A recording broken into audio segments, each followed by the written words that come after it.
estoy actuando raro. Poquito.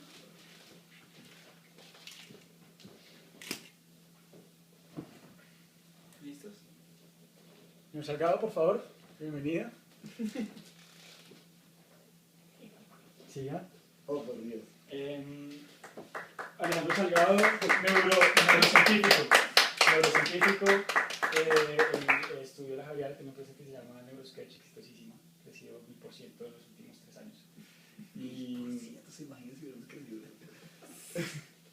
y entonces nos va a hablar de un tema que le es muy importante y es el de analizar el presente. Pero es que no pensé en nada.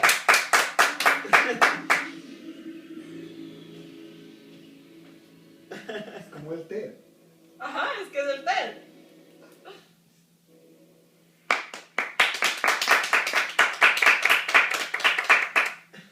¿Ya puedo comenzar? Bueno, les cuento que a mí me acaban de avisar que tengo que decir. Y pues entonces les voy a contar un poco de lo que me va a salir. Me hablan del presente y de cómo el presente funciona. Entonces les voy a contar un poco sobre cómo veo yo el presente o cómo no lo veo.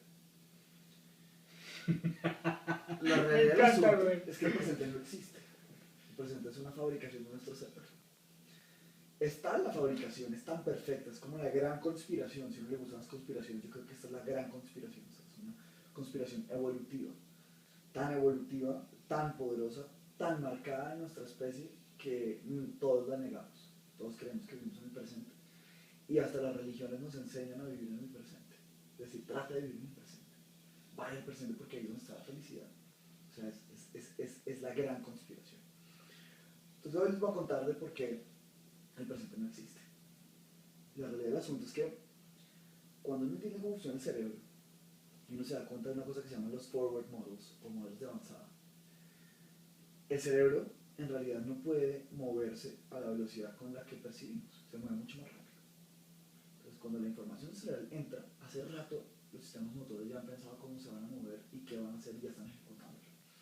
Hay una latencia entre la experiencia sensorial y la actividad cerebral motora. Entonces, dado que eso es así, el cerebro tiene que improvisar. Entonces el cerebro es como el jazz. Realmente hay como un proceso de improvisación en el que no sabe qué va a pasar después, pero no se asegura de que hay como una serie como de notas que son claves que le ayudan a uno a llegar al final, a pesar de que uno no sabe muy bien qué va a pasar. Entonces, lo que pasa es que el modelo avanzado, ¿cierto? Lo que hace es construir un proceso, digamos, como de ejecución motora, aun cuando lo sensorial no existe. Entonces yo voy y me acerco y cojo esta palita, ¿cierto? Y la cojo. En el proceso yo no veo, no me doy cuenta que lo sensorial llega tarde, pero mi cerebro ha creado un modelo avanzado que me permite cogerlo, ¿cierto? Predecir más o menos cuánto va a pesar, a qué distancia estoy, a qué velocidad estoy acercándome, con qué aceleración, y lo tomo. Y a medida que la información cerebral entra, el cerebro ajusta esa información para construir, como digamos, como la capacidad de cogerlo, pero en el proceso realmente es el futuro el que está funcionando. Entonces, la mejor forma de entender eso es lo que se llama el efecto mesero, el waiter effect. Entonces uno pone el mesero, ¿cierto?, con la cantidad de vasos aquí. Si uno es el que coge el vaso, se le riega el mesero la bandeja. Si el mesero es el que la coge y es el mesero, no se le riega, porque los sistemas cerebrales predictivos han logrado anticipar cuánto pesa cada vaso, a medida que el mesero tiene más experiencia, eso es un proceso de aprendizaje, y logran ajustar la actividad motora de la mano, es decir, el tono muscular, para que no se riegue la bandeja. Entonces cuando uno la pone ahí, el mesero es capaz de hacerlo. Entonces en realidad, para que el cerebro construya el presente, lo que el cerebro hace es que toma información del pasado, ¿cierto?, y del futuro, y construye cómo realmente es nuestra realidad. El presente no existe. El presente no existe. Otro ejemplo muy interesante para ver esto es los bebecitos. Los bebecitos cuando empiezan a caminar, ellos caminan y se caen, caminan y se caen. Claro, hay una limitación en términos de cuánta mielina hay en los axones, es decir, qué tan bien organizados y insulados están los axones. Pero la realidad del asunto es que ya después de cierto punto el bebé ya tiene todos los axones y todas las conexiones necesarias, pero aún así se cae. ¿Por qué? Porque no hay pasado. Y si no hay pasado, no hay predicción. Es decir, el bebé no tiene un modelo avanzado que le permita predecir cómo mantener el tono de la cabeza, mantener el tono de las manos y las piernas, qué tan relajadas, qué tan tensionadas tiene que poner cada pierna a medida que se mueve, entonces se cae. No hay equilibrio. O sea, el equilibrio es un proceso de predecir el futuro a partir del pasado. Como el bebé no tiene pasado, no puede predecir el futuro. Entonces el presente, como les contaba, no existe. El presente es una fabricación, es la dirección en la que vivimos, gracias a que el cerebro es una máquina del tiempo y viaja entre el pasado y el futuro para construir el presente. Y ahí se acaba. Bien. Muchas gracias.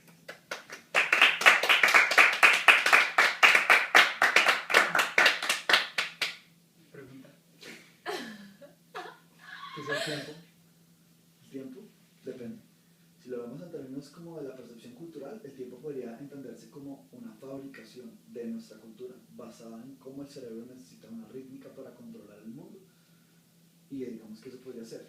La necesidad de controlar el mundo quizás puede ser incluso cultural. ¿Qué quiere decir controlar? Pero el tiempo en términos físicos, ¿cierto? Podría entenderse como espacio.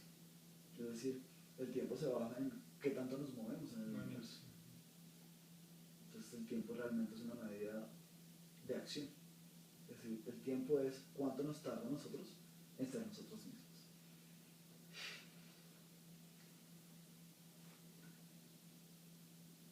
Y ahora me Termina muy gusta. bien las frases. ¿Ah? Y ahora una pregunta en inglés. Cambiamos a inglés. Estamos en TED. Pregunta en inglés, me va a hacer feo. Pregunta en inglés, sí. Pauli habla muy bien inglés. When you talk about the brain processing different time frames per se, what do you mean?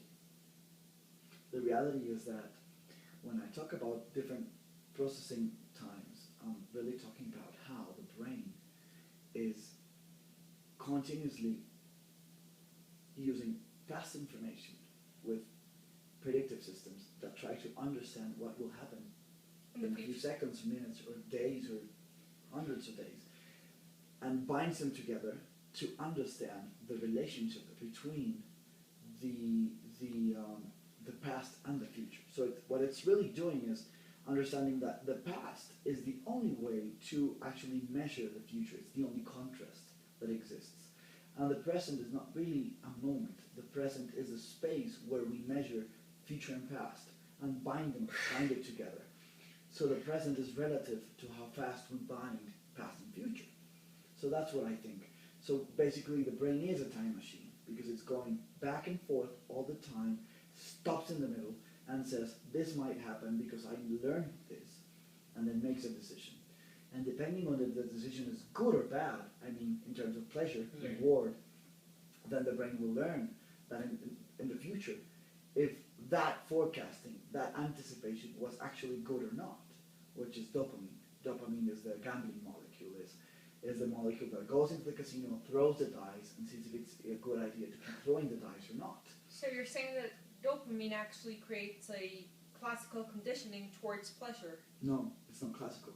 It's a dynamic system that adapts and has enough ability to actually measure every single aspect of your decision, not just the decision, but every aspect, and quantify it in such a way that tomorrow you can make the same decision with less steps because you've learned that there are some steps that you did on the way. Where that does are not that actually dopamine accurate. circuit take place? Well, it's very interesting actually. You could talk about mesolimbic and mesocortical systems, bind it together. So it's actually all the system that's measuring that. It starts in nucleus accumbens and BTA, deep in the base of the brain, in the mesencephalic system. Nucleus accumbens and BTA are called the addiction or reward system, where you feel pleasure and actually get hooked to drugs, like the one I'm on now. And basically what that produces is a highly complex evaluation system that says, well, did you go wrong or right? But then it goes up into the cortical systems. Septum mesencephalic septum goes up into the thalamus, up into other systems, orbital frontal cortex, dorsolateral cortex in the frontal brain, and tells you, binds all that information, all that sensory information and emotional information coming from cingulate cortex and from all, like amygdala and all their limbic systems, goes in there and says, well, this is the conclusion of my experience. It's giving you an idea, a conscious idea, that lets you evaluate if actually that error is worthwhile repeating. For example, sometimes you feel pain, but it's good to But feel it's pain. good pain. So you say, okay, I know you were valuing this as a bad thing, but you can actually change it into a good thing because that pain is worth it. So you keep doing it. So a soldier feels pain, but he feels proud, so he keeps doing it, right? Or the martial artist, or the designer, when he can't sleep and he feels pain, he's also trying to say, well, I feel pain, but it's worth it. So he actually changes it into a positive situation where he feels powerful. So power is related to how you handle pain and how you transform pain into pleasure. But that would always end up in the cortex, in the frontal cortex. The frontal, not in the frontal cortex. The frontal cortex is the area where you bind everything to make a conclusion. But Right. deep down inside the brain is where the actual pain happens and where the actual pleasure happens. But the frontal cortex is saying, is it good or bad? Is it So worth what it? remembers it? What Is it remembers- worth it? It depends on you. It depends on each person. So each person, because you have different connections and different experiences, you might say that this situation is not worth it, while other people will say it's worth it. So do you think... So in the end, pain is related. The importance of pain is not if it hurts or not. Is if you feel it's worth feeling or not. If you feel it's not worth it, you won't want to feel it again. But if you feel it's worth it, you'll try to feel it again, and you'll keep feeling it because it's worth it. So every psychological disorder So is or it worth amazing it? situation Is it worth it? for me, I think some pains are worth it and some pains Now. aren't. Right now, Right now. I don't feel pain. So it's worth it. The Are you exposure. living the The present experience right is now? worth it because I don't feel pain. But if I felt pain now, I not trust my brain if he thinks it's worth it. Because in the end, my brain decides for me. Is I'm your not free. is your brain feeling that this experience is worth it? I think he's feeling it's worth it. I think he's having fun. And I think that's the key to it. If you have fun, it doesn't matter if you feel pain. Great word. You'll keep going. Yes. I feel very, very, very, very weird talking here. So I'm going to sit down.